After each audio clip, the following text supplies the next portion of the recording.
This is Rabbi Son, hot takes on news, pop culture, and religion, hosted by Rabbi Patrick, that's me, and my son Javon, who is over there. Spiritual, irreverent, always fearless, produced by Darshan Yeshiva, and Javon is doing today. Who wants to guess? It probably starts with an F and ends with an I. Javon, how are you doing? He's doing fine. He's always doing fine.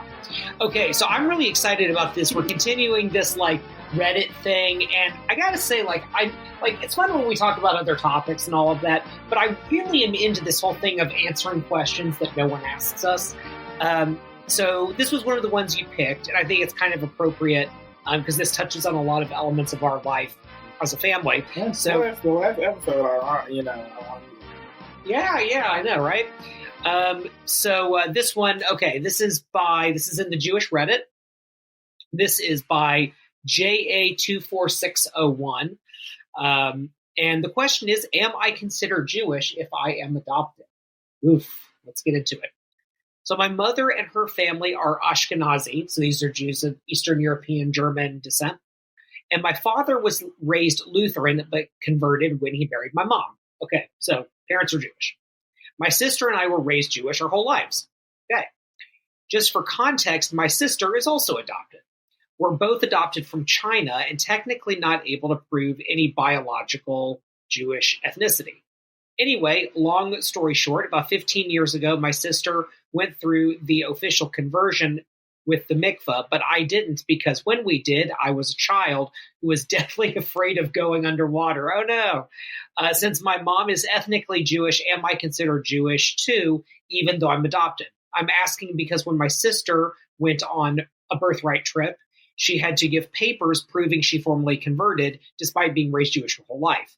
Given the fact that I wimped out on going through the mikveh all those years ago, will my lack of conversion papers prevent me from going on birthright one day? So just to give some context for people who don't know what this is. So Birthright Israel is an organization that sets up Israel trips for basically just like high school to college age. You go with a group of other young people, and you do touristy stuff. So you go to Jerusalem, you go to the Western Wall, you eat falafel, you ride a camel, you hang out with Bedouins, you go to Tel Aviv, and hang out at the beach, you go to the Dead Sea, and, that's kind of fun. And so it's that kind of stuff. It's these free trips, if not heavily subsidized trips. And so you have to, sort of prove in a sense that you're Jewish to go on these trips. And the reason why is that there are evangelical Christians that will try to hijack these trips and other people too. So that's where this whole prove it stuff comes from. But Javon, having said all that, now explaining the context for some of this stuff, immediate thoughts. Does this do anything to you, for you? If you could say anything to this, young woman who wimped out on, going to the mikveh because she was afraid of water. Is this one of those dad goes first episodes? Yeah, you go first. Okay. You got a lot to think about there. Yeah, my first thought is she's not Jewish. Okay. So here's the deal. If you are adopted, generally speaking, your parents do a conversion, what's called an infant conversion. And when you're 13, you have the right to reject it. And you're not a sinner if you've done that. You're not a bad person. It's that you were converted, and in some sense, it was against your will. So that is just a thing that's built into the system. I'm a little surprised that the parents didn't do that, and so this wouldn't even be an issue. But it could be that these were non-practicing Jews. They just didn't think about it. They're like, well, I adopted the kid. That's enough. And now as they've gotten older, suddenly these things pop up, right? And that's where I'm I get really annoyed by the rabbinate, that we don't do a good job of helping people and meeting them where they are. You find out that someone has adopted kids, this is a really good opportunity to jump into their life and say, hey, just for their own future, you might want to do this thing. You might think that it's dumb and a waste of your time and, splish splash, I was taking a bath for no good reason. But now there is a reason. Now there is a situation where these two young women, want to participate in Jewish life. And because no one, I don't blame the parents, but like, I look at like, why didn't the Jewish community surround those children and say like, hey, we accept you either way. You're a family. This is awesome. But, here's a thing we do.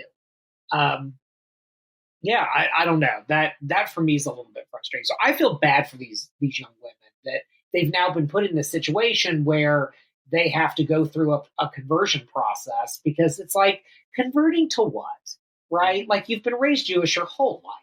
Like, unless your parents happen to be Chinese as well, like you are not connected to that world the way that you're connected to Ashkenazi Jews and, Lutheran Americans, right?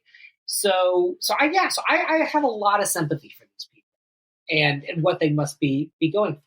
I don't know, because if they've been raised Jewish their whole life, the conversion should be a scam.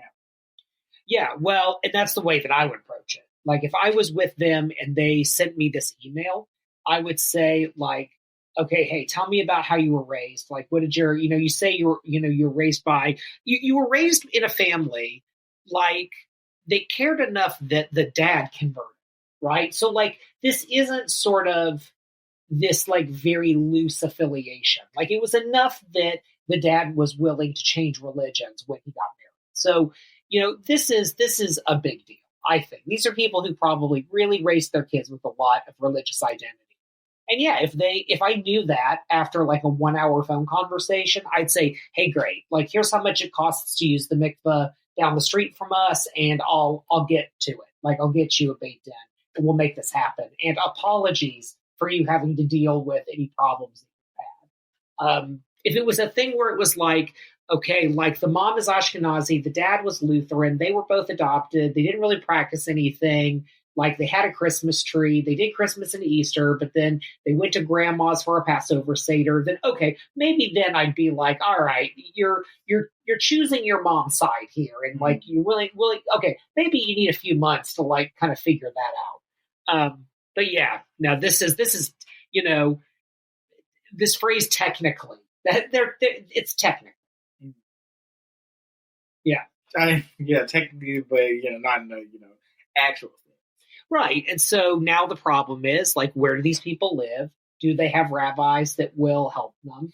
I mean, she just converted. If like she got a problem, like honestly, I just because I don't know how that whole thing works, but they get dunked under some water. Yeah. So in a situation like this, like, it's going to be up to the rabbis that they work with to try to figure out like how, like in general, like if there's like a dunk in the water. Yeah. So okay. So in general, so let's take like my conversion. Right? So a person who has no ethnic connection whatsoever, doesn't have a story like this. I'm just some bozo right off the street, right? So you have a period of study. It's usually a year. And you're involved with a synagogue as part of that, and a rabbi. You have like mentoring and stuff like that. I'm a big fan of helping those people to make Jewish friends. So they get invited to stuff like a Passover Seder, a Hanukkah party. They get to go to a bar mitzvah, stuff like that. And so you have that period of time. And then if you have a penis, there's circumcision or something called hatafat dam brit, which is a ritual drop of blood. It sounds worse than it is. They use diabetic lancets. It's not a big deal. It's more awkward for me as the one that has to stand there and be like, so, like, how about that local sports team, huh? Oh, great. Oh, you're okay. Great. There's the cotton swab with blood on it. Sweet. Okay, great. Let's move on to the next thing. Wait, cotton swab with blood? Like, you can't take blood from anywhere else? Is that what I'm hearing? Yeah, so this is, what you do is in the case that someone has already been circumcised, right? And that's, in America, that's usually how that goes down, right? They do that in hospitals. You take a diabetic lancet, and you basically pinch what is remaining of foreskin. And there's a blessing that's said, and you just, beep, and you want to get enough blood that on a cotton swab, one little tiny little thread would turn pink. So this isn't like, a river runs through it level. Yeah, but why need to do that? It's symbolic circumcision. But why have you never circumcised? Wait, huh? why, if you were never uncircumcised, If you were, feel the need to do that? so you either have to be circumcised, or you have to go through a symbolic circumcision. Why though? Because you are not, because your circumcision was not a religious circumcision. It was a procedure that, just was done because that's what your culture did, or some medical reason or something like that. It's not about, so it's not about just being circumcised as like a trait that you have. It is about this practice that is a religious practice. So are there not Jewish people that were born uncircumcised? You can't be born uncircumcised. That's not a thing.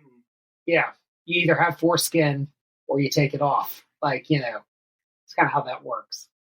Is that a real thing? I feel like if you want to go on your phone and search, can you be born without foreskin? I mean, maybe there are. Yeah. Let me look that up. Yeah. I mean, there are situations where people are born with less foreskin, and there's people who are born with foreskin that's so tight that they have to be circumcised, regardless of religion or culture or whatever. It's a medical condition that they have to have taken care of.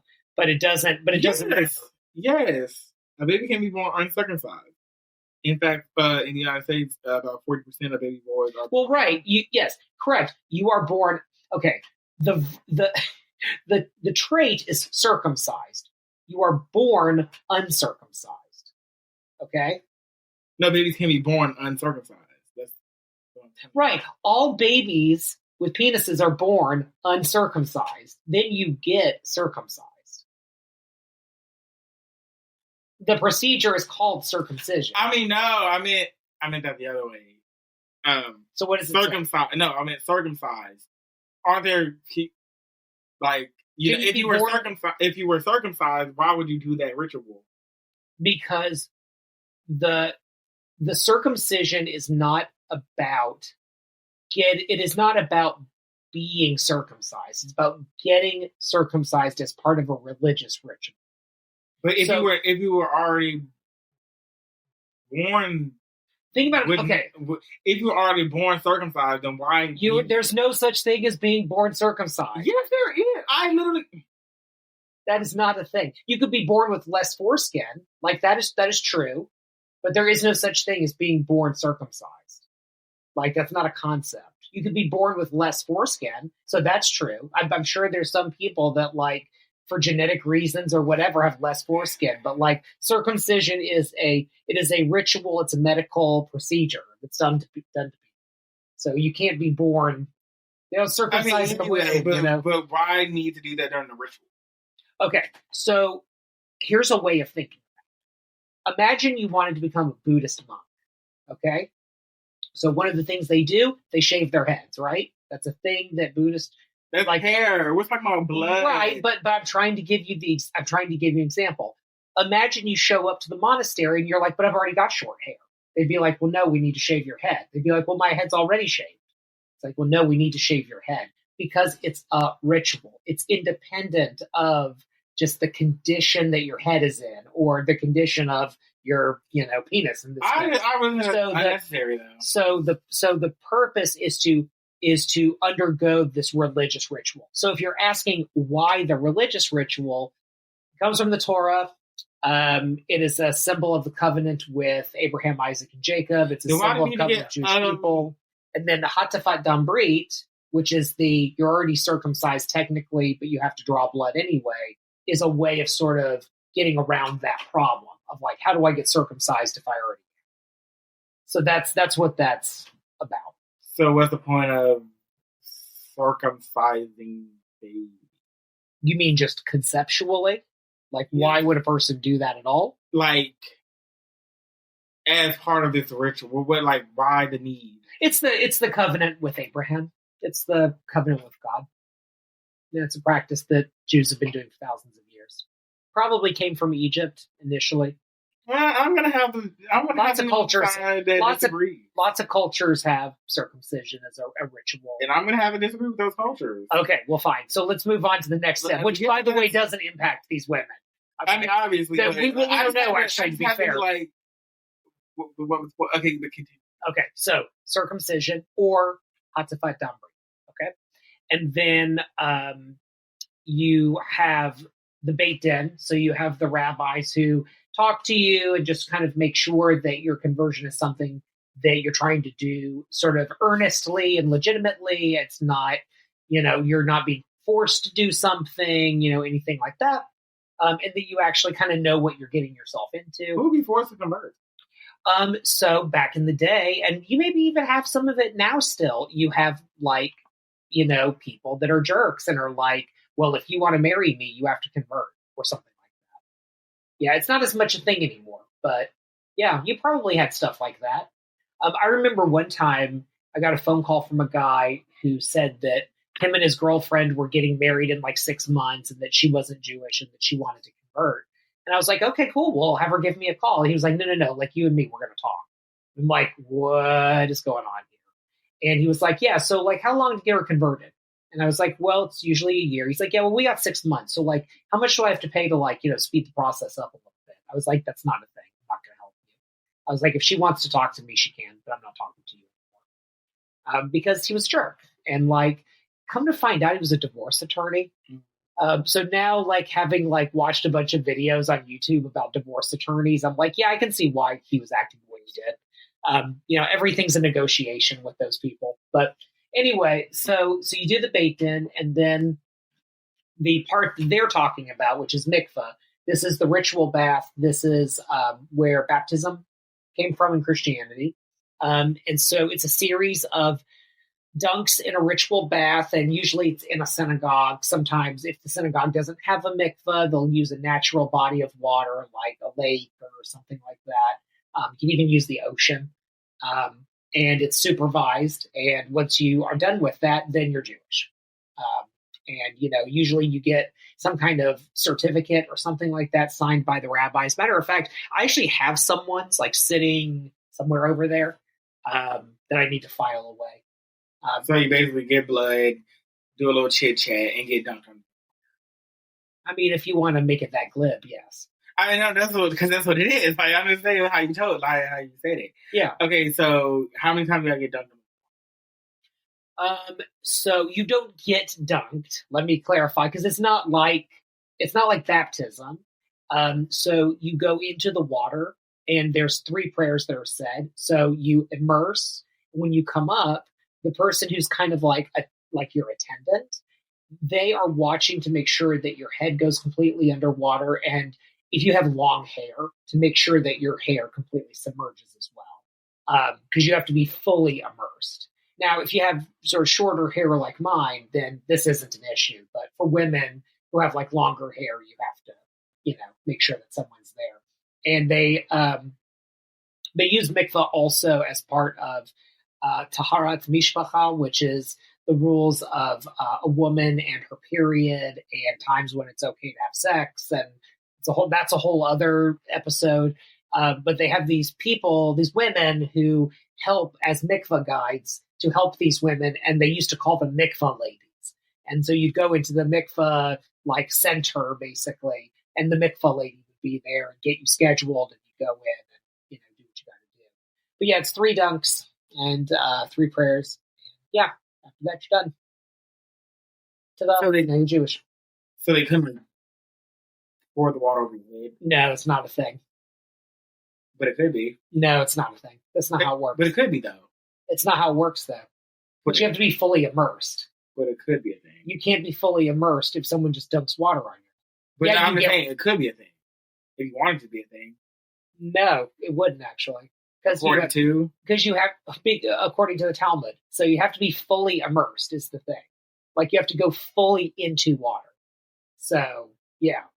Now you can build a mikveh. That's a thing. I know someone actually who built one. Yeah. But yeah, there's no getting around that one.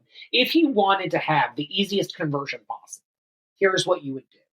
You'd have your Beit Din online so that go to darshan.yeshiva.org and you can see all the different ways this works.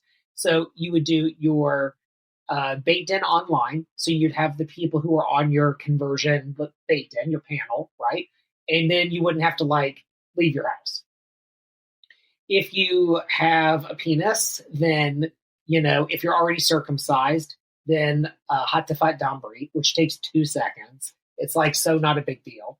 And then the mikvah, like you've got to do it somewhere and you've got to have an attendant. So the way we do it at Darshan Yeshiva is that the students go to where their mentors are, and the mentors are the ones who coordinate all this stuff for them. There are some rabbis who don't think you need to do any of this, and they reject it completely. And I think, not a group of two. And I think there's community. Well, you're supposed to be to God. This is not for the community. I think you mostly just don't like being told what to do. I think that's where this is really weird. No, I have I think a religious journey is not for the entertainment of others. It is for you and whoever or whomever or how many evers that you are worshiping. Who are you doing all this for? Well, that's the problem, though, is that Judaism is a peoplehood-based religion. So it's... Exactly, but it doesn't mean knowing your business. No, that's kind of the way peoplehood works. Like, you're all in this together. And now, again, some rabbis disagree with certain elements of this, or they'll do certain things in certain ways. I knew one... I don't know, I feel like you can get a fingertip of blood. I just feel like that's a very... Having gone through the experience, I can tell you I've gotten worse cuts on my fingers than having to go through Hatafat Dambri. Honestly, it is so over. It's so over. Honestly, the hardest part of converting was the year of living Jewishly, not as a Jew. I would rather have Hatafat Dambri 10 times than have to deal with that again. That's actually a very difficult thing to have to live through. The ritual stuff, that's easy. That's the finishing. I just feel like if you feel like this connection to God, you should be able to do that without needing everyone else to be in the slip of paper and recognition for everybody else. Sure. Well, so then the argument is, and there's plenty of people like this who practice some sort of pseudo Judaism on their own. They have no connection to community, and they live these kind of Jewish lives by themselves. And that's fine. Good for them. I believe in religious freedom. If you go on Darshan Yeshiva, you're going to have mentors who are very traditional and very non-traditional. And I am happy to facilitate whatever, a conversion experience needs to look like for different kinds of people. I am not God's police officer, but Judaism is a communitarian religion. And I can tell you the thing that is the hardest thing for people is the assimilation aspect, the joining a community and being part of something. The splish splash, take a bath, that's nothing. That is nothing compared to entering into community and finding yourself a part of something. That's why I'm so obsessed with radical hospitality. That I've been there before. I know what that feels like. I remember one synagogue I went there for a while. What do you mean, though? I feel like I've been, not that I'm converting or anything, but I'm, I just see how this is hard. Well, because your situation is different. Because you were put into community and family just as is. It just is, this wasn't a journey that you had to go on. It was plop, here you go. Yeah, but that's still a journey. Well, having to be able to not do certain things or not eat certain things or do something, or blah, blah, blah, 30,000 holidays. Yeah, but that was part of being part of a community, though, right? That's part of being part of a Jewish family, is these things that, aren't just about you and how you feel about them. The doing comes first and the feeling comes second. Now, I just feel like, certain things we change. I do feel like, people who are scared of water, especially children, should be given a pass. I don't think you should be dunking children's heads underwater. I don't. I feel like, a prick, you're getting blood anyway. If it's all about blood and, making a, sacrifice or whatever, or, giving a blah, blah, blah, prick on the finger. I just cannot, we have to think about children. In the Bible, the word for foot is actually euphemism. So, But, yeah, you don't read the Bible, so... What do you mean I don't read the Bible? It's irrelevant. Who says I don't read the Bible? But it's irrelevant to what we're talking about. I was just saying, like, you're saying give blood from the finger. I'm like, give blood from the foot. Give blood from the foot. Yeah, but we're talking about two different religions at this point. No, we're not. I'm talking about the Hebrew Bible. Oh, well, like, you're saying the Bible, okay. Your mind immediately went to Christian Bible. Okay, exactly. Fine, I see. You want more specific. But yeah, no, give it from the foot, something. Like, you don't need, the dunking the head in the water, I get where she's coming from. Like, you don't want no bozo sticking your head on the water. Let me give you an interesting story about that. So I know the wife of a rabbi the wife of a rabbi who her mother converted. And she converted back in a time where Reform Judaism was kind of anti-ritual, right? They didn't do any of this kind of stuff.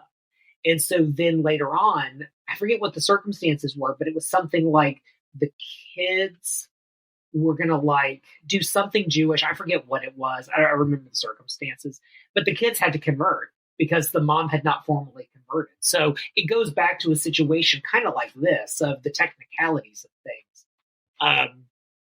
But to jump back to this family here, like, yeah, I would just say, go on ahead and like find a cool rabbi, find someone who gets it.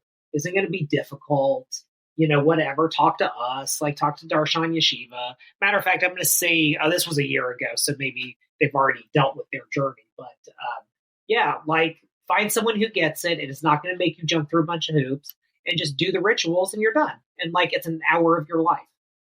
And then you won't have to think about this stuff. You'll have your certificate, and I feel like you don't need a piece of paper. So like, you've been in the community at this point. Like who needs, like if she wants to go on birthright, I mean, I get it, but like just take a trip to Israel or any other time. Like, well, yeah, but that's when it's free. that's the benefit of Birthright Israel. I mean, a free trip versus paid trip. I think your priorities are, elsewhere. Yeah, no, I'm going to call shenanigans on that. Like this is a big birthright is a big deal for like young Jewish Americans, like being able to like go with other young Jews to have that adventure. And if you feel like you're, not going to be up to snuff in some way, like it's good that you're asking questions of people. I don't know how birthright does it, but how would you prove you're Jewish if you didn't convert? Well, I know, and I'm with you on that. Like, I don't know what birthright's policies are around that stuff. I don't think they would say anything.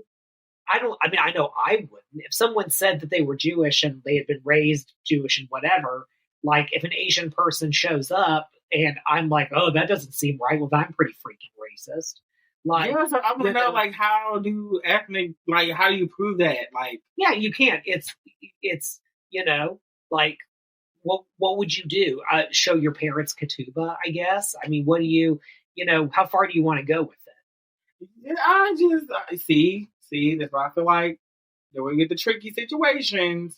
Well, that's why I'm a big fan of, even though, like, if these people came to our synagogue, I wouldn't, question it one bit, but I also understand that if you want to sort of transverse different communities, if you want to be in different spaces, they have rules that are very specific. And so if I can help open that door for people, then I see it as a good thing, even if I may or may not have certain opinions about whether these things are necessary. Like, it's just part of the deal. Like, do I think that someone needs a master's degree to be, a really great counselor? Probably not. Do I recognize that if you want to be a counselor who, is able to take health insurance for clients, that you have to have a master's degree in a certain number of hours? Yes. Like, so there you go. Like, I would happily, suggest to someone, go through that formal process so that you can get the outcome that you want. And that doesn't say anything about you or about your character or, the way you were raised or anything like that. I feel like the whole need and proof thing is, kind of weird. Yeah. If everyone has to show some sort of proof, then I'm like, game on. But if you're an Asian Jew and your concern is that you have to prove something, then that shows that there is the possibility of some sort of racial component to it, and that's really what this ends up being about. And if there are Asian Jews or Black Jews or whomever who have felt like they've been othered and pushed around and, made to prove something, then that says a lot about the state of things. But yeah, just go on ahead and get the conversion done with a cool rabbi. Just call it a day. Like, just for your own satisfaction, so you don't have that on you. But they don't feel like she feels like she's Jewish, she's been raised Jewish. Why does it feel like she needs a slip of paper to prove that? I don't feel like that's right. Well, because she's asking a very specific question, which is about going on birthright. So if birthright requires that stuff, then I guess you got to do that. Like, if you want to join an Orthodox synagogue, like you have to do that. Like now you're being the one that has to be showing proof. Like, how does everybody else show proof? See, I feel like I feel like some fishy stuff going on, and some racism and other ring situations going on. Because why do you feel like you have to show something? Right. Yeah. No, there's definitely, there weren't a lot of comments on this. And it seemed kind of all over the place, actually, in terms of like what people had to say, because some people were like, oh yeah, they do ask questions. And other people were like, no one asks questions. Like, so it seems kind of all over the place. Yeah. And so actually, here's a follow-up here. So this woman says, my mom got a 2-for-1 deal at the local synagogue to get me and my sister formally converted about 15 years ago or so. I was about 5 or 7 years old at the time, and I couldn't swim, and I still can't. So I was afraid of going underwater. I went in up to my chest. I like to joke that I have a Jewish heart, but not a Jewish brain. Okay. My sister went through the whole thing and is on paper considered Jewish, but I'm not, apparently. My family stopped going to synagogue years ago because of the membership fees, so I don't really have a resident rabbi I can go to. Well, like, there you go. So now we're also talking about class issues. So, like, wow. So we have race issues. We have class issues. Yeah. Yeah, wow. A lot of stuff going on in there. Yeah, also carries into the stereotypes. Yeah, right. Like, see, like, multiple stuff going on. I would say if you feel good in your heart about who you are and you don't mind that excludes you from certain things because of technicalities. Excludes you from birthright, because who else would know?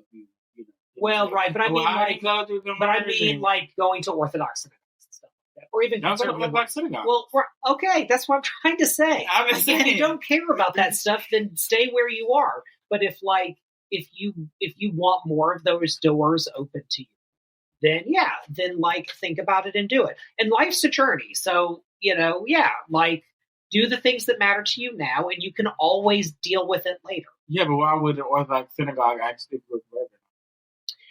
Because they would. Why would they ask for proof for that? They would ask for proof for that if it had to do with marriages.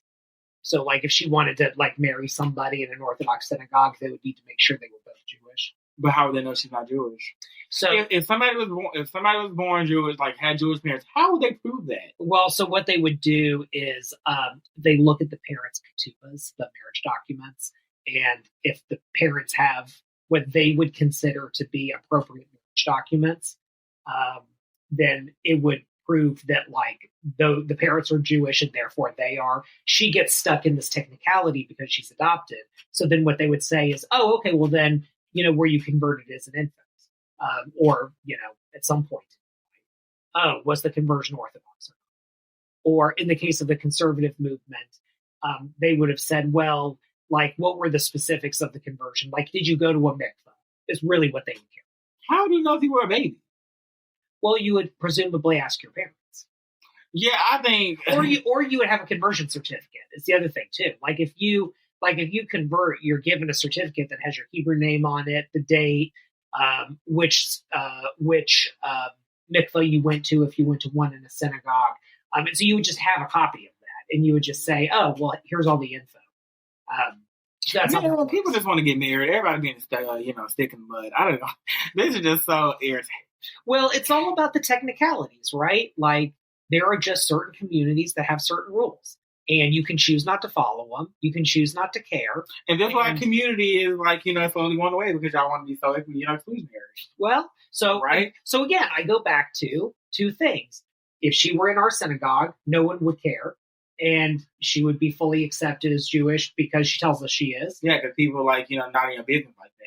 Yeah, and then the second thing is if she came up to me and said, well, here's my story, and it's always kind of nagged me a little bit, I'd say, let me help you get that nagging feeling off.